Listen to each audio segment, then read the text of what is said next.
wanted to give you guys a quick update on how my Speedbag platform has held up for the past few years.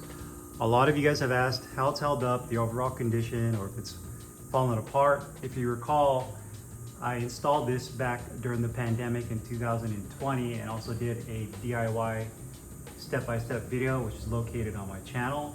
Everything that you see here, minus the swivel and the Speedbag, is from Home Depot. So I got 3 1-inch thick pieces of round pine wood. This came cut in a circle already. I didn't have to get this cut by Home Depot or any kind of lumber place. This was already pre-cut and was sitting on the shelf. They're 1 inch in thickness, and I used the liquid nails, you can actually see it right here, to glue these together. There's 3 pieces, so it's essentially about 3 inches in thickness. I wanted to get something nice and thick. That way when the bag rebounds, it reduces the amount of vibration. Again, you can see all of this in the video that I did, the DIY. And then I just used some shelf brackets with some lag bolts that I mounted to the studs in the wall. You can see it right there. There's enough room on top for whatever reason if you wanted to put like a 45-pound weight plate or a 25-pound Olympic weight on here if you want to reduce the vibration even more. But to be honest with you, I haven't had any issues with vibration. I still have my older Everlast swivel right here. It's your standard Speedbag swivel with cotter pin.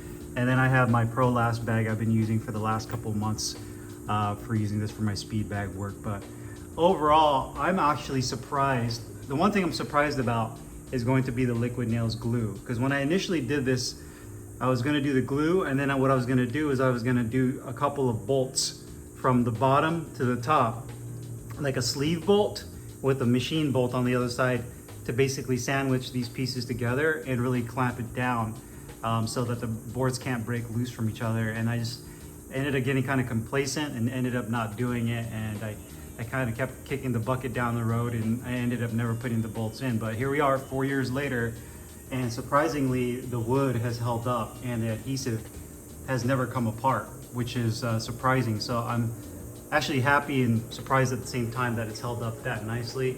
The other thing I probably would have done a little bit differently if I could do it again is I probably would have pushed this wood. You can see how close it is to my back wall.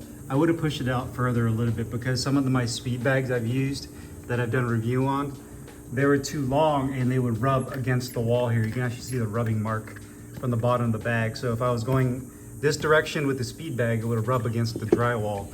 So if anything, I would have pushed the platform a little bit further out so that the bag wouldn't hit it. But outside of that, man, I can't complain. I think altogether, after taxes, everything cost me like 75 to 80 bucks for all the wood, the little metal shelf brackets, and the lag bolts. And then obviously the swivel, if you have one already. But if you're including the cost of the swivel in the bag, obviously that's gonna put it over 100 bucks. But you know, not bad, especially considering how solid it is.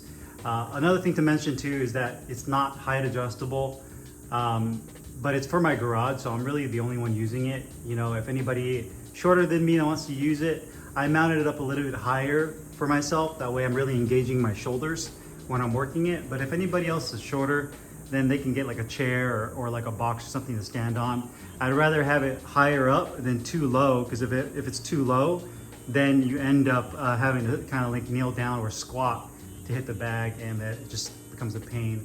So maybe if you guys end up doing something where you want it to be adjustable, maybe you can get some type of adjustable railing to where you can actually raise or lower it. But for me, this was good enough. So I'll show you guys me hitting the bag and kind of give you guys my thoughts on that as well.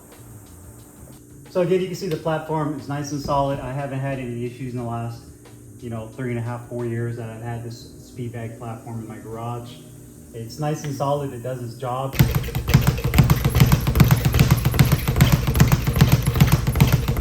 You see, in terms of vibration, I mean, it's very minimal, especially compared to some of the brands that have their own platform that are for sale, whether it's Everlast, Tidal Boxing, Ringside, any of the big, brands out there. You'll notice that they all sell Speedbag platforms. And a lot of them I'm not a big fan of, because they use, like steel or aluminum as the frame. And then the platform is just like one single piece. At least the entry level ones are. They're just like one single piece of like laminated wood. or basically like a particle board type material. And when you hit the bag against the platform, it just vibrates and rattles all over the place. And you know, those are like $100, where this one's sub $100 for this. So they do make a really nice quality Speedbag platforms, like from Balaz, I think it's Balaz Fitness. There's other brands. Clutto Reyes makes a really nice one that has a really big, thick platform to it. But you're looking at like $400, $500, $600, $700, anywhere in that $400 to $700 range and up for a really nice, thick Speedbag platform. So I mean, it's your money, do whatever you want with it, but I feel like this performs really well considering how much money I invested into it.